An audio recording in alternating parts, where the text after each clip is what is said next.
Hai, Assalamualaikum dan salam sejahtera. Bersua kita kembali dalam program Kelantan Ikhlas. Bersama saya, Cikgu Siti Fauziah Nur, Guru Pendidikan Seni Visual dari Sekolah Menengah Sains Tengku Muhammad Faris Petra. Pada kali ini, anda akan bersama Cikgu untuk mempelajari tingkatan 2 mata pelajaran Seni Pendidikan Visual bidang Seni Kraft. Sebelum itu, mari kita saksikan terlebih dahulu sedikit video yang Cikgu sediakan untuk mengetahui tajuk pada kali ini. Jom kita saksikan.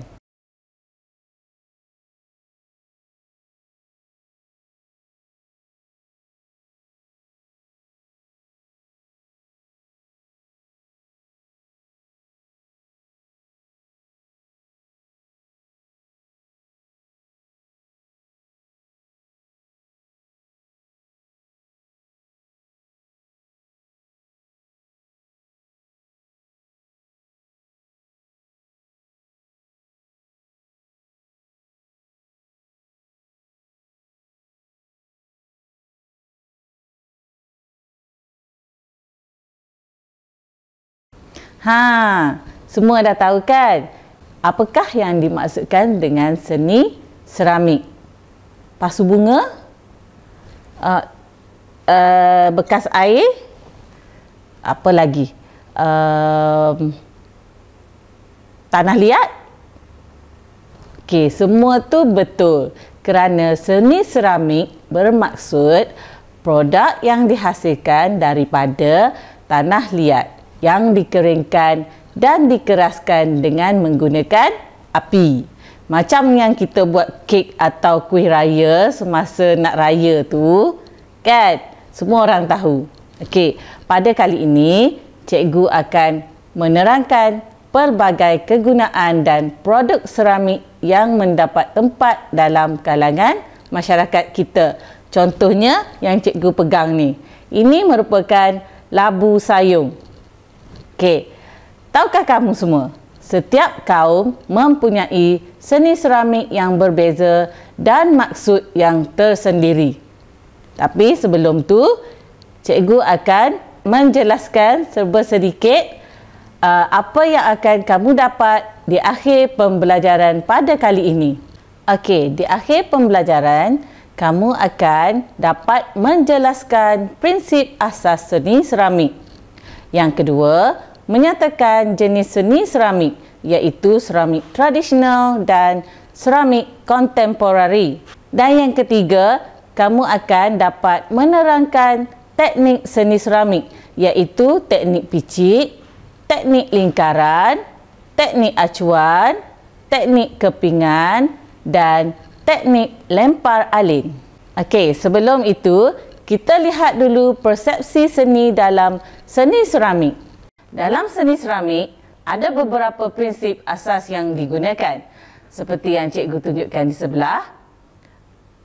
Persepsi asas seni seramik ada 3, iaitu 1. Prinsip asas dalam seni seramik dapat dilihat dalam motif dan bentuk produk tersebut. Yang kedua, motif seramik boleh dihasilkan melalui gabungan bahasa seni visual, iaitu rupa, jalinan, kesatuan, kepelbagaian, penegasan dan harmoni. Manakala prinsip imbangan pula akan menjadikan bentuk produk seramik lebih stabil. Prinsip asas seni seramik iaitu dalam kepelbagaian, jalinan mencipta karya yang menarik seperti yang ada dalam gambar ini. Okey, keseimbangan pula ada 2, iaitu imbangan simetri dan juga imbangan tidak simetri pada karyanya.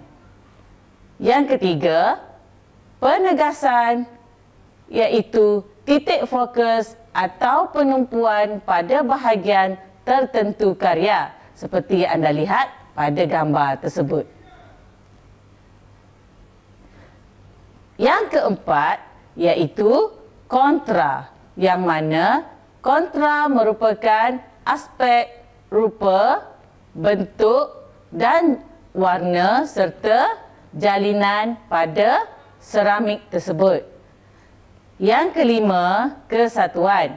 Yang mana kesatuan dapat dilihat daripada gambaran keseluruhan karya ataupun karya tunggal.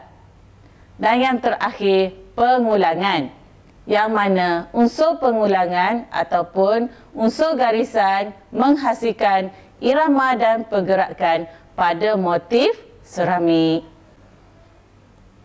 Okey, dalam seramik juga ada komponen penting, iaitu tiga komponennya, iaitu bahan, teknik dan juga proses serta kemahiran. Bagi bahan, seramik berasaskan dari tanah liat, mudah dibentuk, dibakar dan disadur. Komponen yang kedua iaitu teknik. Teknik merupakan untuk menghasilkan reka bentuk dan fungsi mengikut kreativiti kepada penghasil seramik. Dan yang ketiga, proses dan kemahiran, yang mana melalui beberapa peringkat. Okey, tahukah kamu ada dua proses pembuatan seni seramik dan juga sifat-sifat seramik. Okey, dalam proses pembuatan seni seramik terdapat 5, iaitu pemilihan dan penyediaan tanah, menguli dan membentuk doh, melakukan kemasan, dikeringkan, disalai dan dibakar, dan juga proses menyepuh seramik dan menyapu damar pada tapak labu. Manakala sifat-sifat seramik ialah takat lebur yang tinggi, keras, kuat tetapi rapuh, tiada tindak balas kimia, penebak haba dan elektrik yang baik, serta tambah mampatan. Okey, kita lihat pula jenis-jenis seramik di Malaysia. Okey, yang pertama, seni seramik tradisional. Seperti yang cikgu pegang ini ialah labu sayung. Okey, seramik tradisional biasanya dikenali sebagai tembikar. Dalam proses pembuatan seramik tradisional, biasanya hanya akan menggunakan tanah liat dan air serta dibakar dalam pembakaran terbuka. Di sebelah menunjukkan gambar seramik terenang dari Pahang, seramik mambung dari Kelantan dan juga labu sayung dari Perak. Tahukah kamu mengapa labu sayung perlu disapu dengan damar dalam proses pembuatannya? Okey, semua tidak mengenali damar kan? Jadi, dalam proses pembuatan labu sayung, damar perlu disapu pada belakangnya untuk memastikan labu tidak mengalami kebocoran semasa menyimpan air. Okey, seterusnya seramik kontemporari. Seramik kontemporari ialah gabungan bahan seramik dengan pelbagai bahan lain seperti logam perak, rotan, tali dan kayu. Seramik jenis ini biasanya merangkumi bahan perhiasan diri, perhiasan rumah dan juga pejabat. Gambar seterusnya. Cara penyediaan tanah liat menggunakan peralatan moden seperti mesin pemutar dan juga mesin pengisar tanah. Proses pembakaran juga ialah dengan menggunakan tanur gas ataupun elektrik. Okey, reka bentuk moden dan juga pelbagai serta berglas.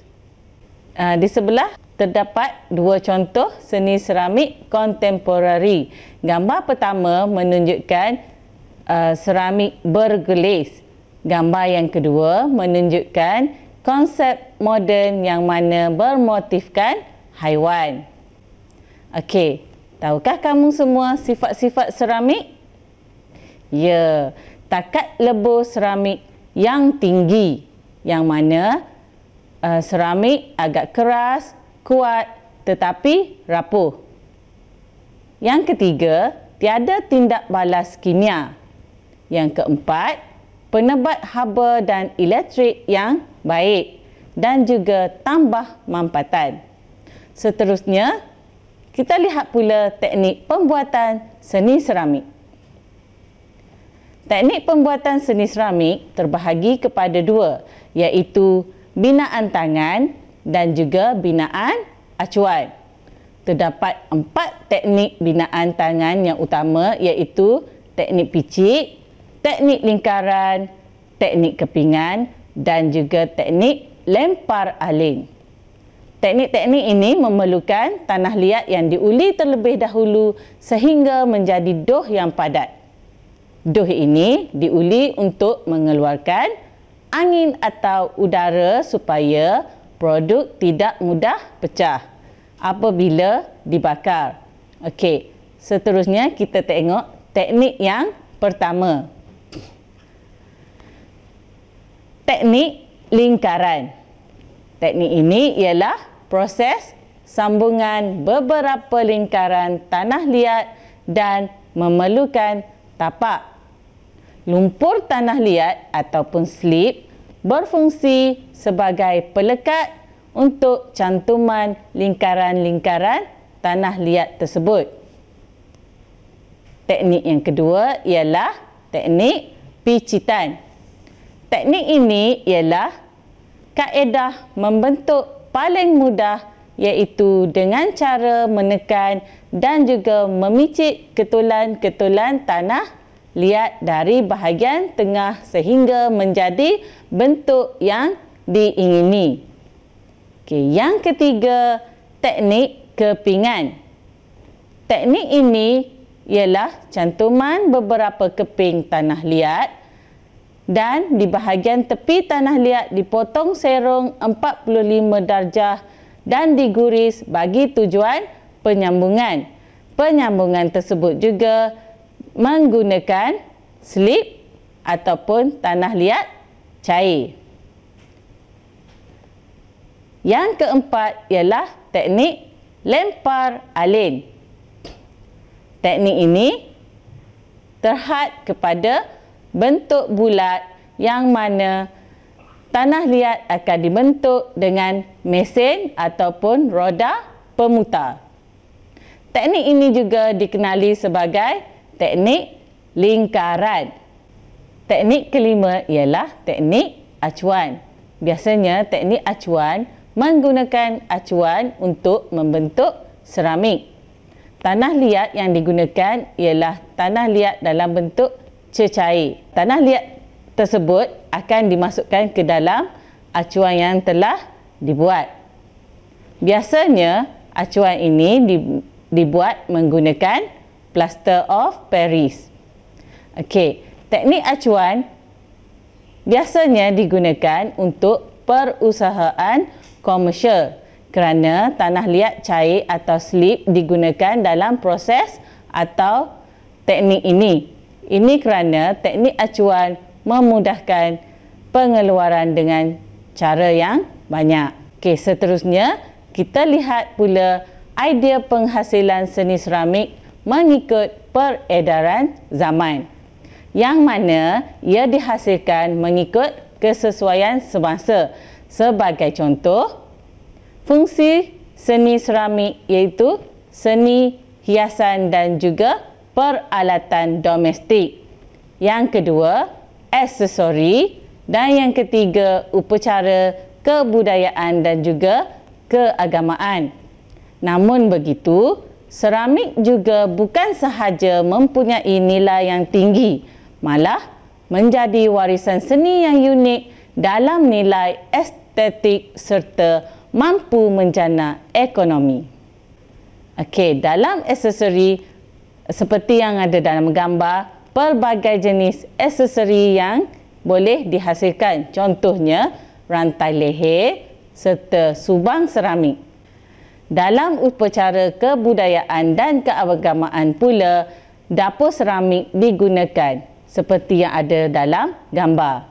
Dan juga pelita seramik biasanya digunakan dalam upacara kaum India. Slide yang seterusnya ialah menunjukkan seni seramik yang ada di negeri Sarawak, yang mana di Malaysia seni seramik sangat terkenal dan digunakan oleh masyarakat Melayu, Cina, India dan juga pribumi di Sabah dan Sarawak.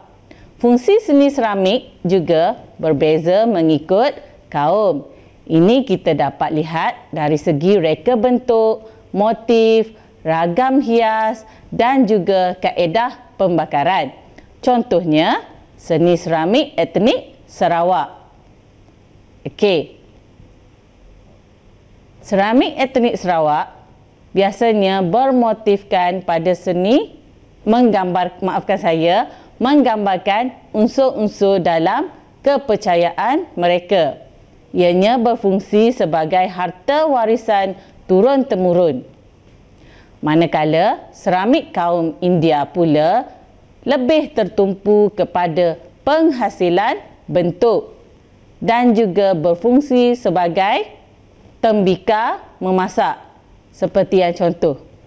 Okey, seramik kaum Cina biasanya bermotifkan naga yang mana melambangkan kekuatan dan pelindung. Manakala berfungsi biasanya sebagai perhiasan sahaja.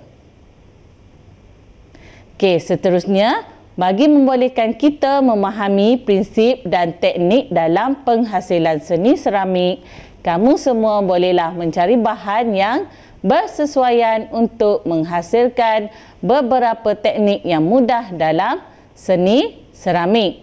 Okey, di sini cikgu menunjukkan beberapa bahan gantian yang boleh kamu gunakan untuk menghasilkan teknik seni seramik. Okey, peralatannya ialah tanah liat ataupun plastisin, cat akrilik ataupun poster, berus cat dan juga alat penggelik. Apa yang penting adalah kamu semua memahami teknik-teknik dalam penghasilan seni seramik serta memahami fungsi-fungsinya.